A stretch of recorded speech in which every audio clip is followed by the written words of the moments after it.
Oh boy, here I go recording again. What's going on, everybody? Welcome back to Let's Roll. And today, I have a video that I wanted to make because I made my own D&D table. And I think it's pretty neat.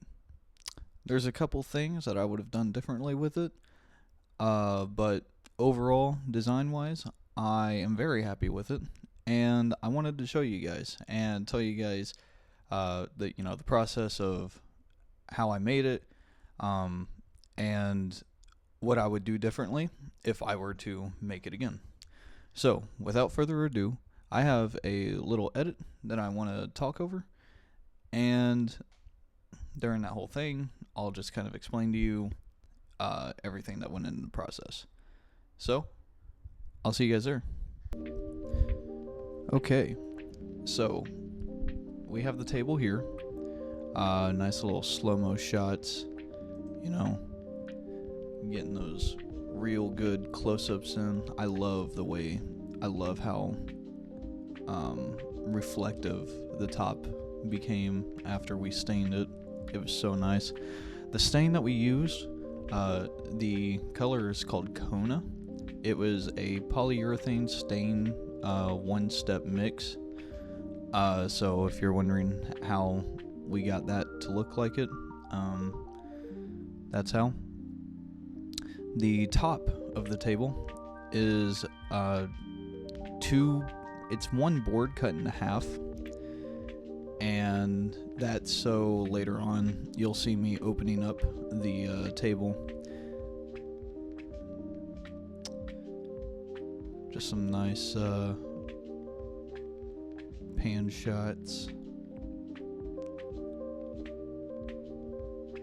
So I put these latches on the sides of the tabletop in order to secure them while the table is in dining mode.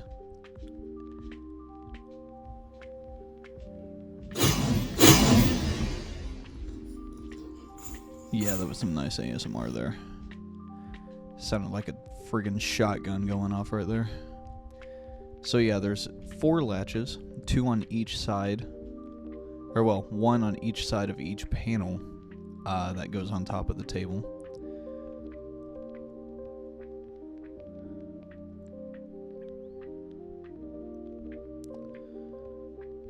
And here's me taking off the top. Now, if I was to do it again, I would have probably done the tabletop in smaller sections, but the halves are small enough. This is the inside of the table. As you can see, I keep my books and stuff in here for now. I'm going to be building a shelf or buying a shelf, I'm not exactly sure yet, but this is where all this D&D stuff goes for the time being. And we have a triple felt material on the inside. It is very, very soft. You guys will see that later. My proudest shot right here. The table is 4.5 feet by 4.5 feet. So it is a decent size. This is me putting on the game panels. And these are just to hold the books and dice and the Dungeon Master screen during play. And as you can see, it kind of overlaps over a little bit, but I think that's fine because you want to hide some stuff away. Then that's perfect. It provides a lot of game space too. And like I said, that triple felt's just so smooth on the hand.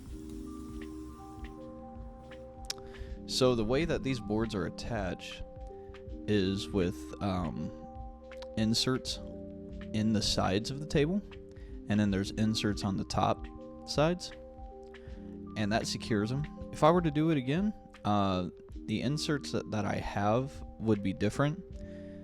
I would recommend highly some inserts that screw into the table. I got the inserts that hammer into, well, it's supposed to hammer into the opposite side of where you're screwing, so then whenever you tighten the screw, the insert gets pulled into the wood more, but I was dumb and made it so that they were hammered into the side where you screw it in, so they started coming out. And that's not how that's supposed to work. So I would highly recommend getting some screws to put the insert, an insert with which you can screw into the side that you're screwing the bolt into. That's the end of the edit. So we're going to go back to me. So yeah, that's the D&D table.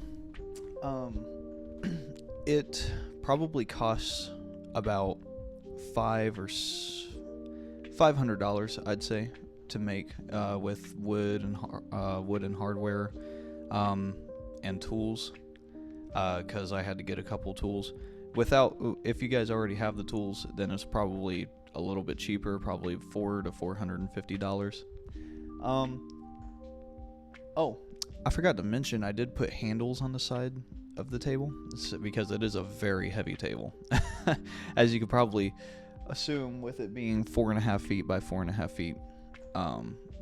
So yeah. If you guys are interested, I can provide, like a blueprint or measurements on the different parts of the table if you guys are interested in trying to make your own and, I don't know, seeing how it goes. That would be awesome. I would love to see more D&D tables being built. The ones online, the whole reason why I decided to build my own is because the ones online, they're nice, but man, are they too expensive, dude. I mean, $1,800 for a freaking table that opens up. Come on. Like, I get it. It's probably, like, I'm not a machine, so I can't cut like a machine, and trust me, those measurements are not perfect on that table, but it works. It is utility over, I don't know. Utility over visuals, I guess. But I'm pretty happy with it. As you guys saw, the table is fairly easy to put together and disassemble, and it is a very easy table to move if you have the strength to do so. You got to be decently strong to move it. And I would say the only other problem with it are the legs, because I, for some reason, decided that it was a bright idea to do it so that so the bottom of the tabletop, right, the panels that sit on the legs don't go anywhere. They just the tabletop just sits on the legs, if that makes any sense. And then I have brackets that I screwed into them after I already screwed screws into the top of the legs, through the tabletop, the bottom of the tabletop, down into the legs. And they were decent sized screws. I mean, we're talking like that, and probably that thick. And those were screwed into the legs, and I think I did like 5 of them. And even then, having 5 of those big screws didn't secure the legs enough, so I had to go get brackets, and I should have just done that in the first place. So there's definitely a better way of going about that, to be honest with you, and I should have planned a little bit better, but this is how you learn. So, like I said, if you guys want a more detailed breakdown, or if you guys want any measurements to try to make your own table, and I don't know, post it somewhere, make your own YouTube video about it, please feel free, let me know, and I will gladly provide that for you. Without further ado, yeah, I think that's the end of the video. So everybody, have a good day, and ladies and gentlemen, let's roll.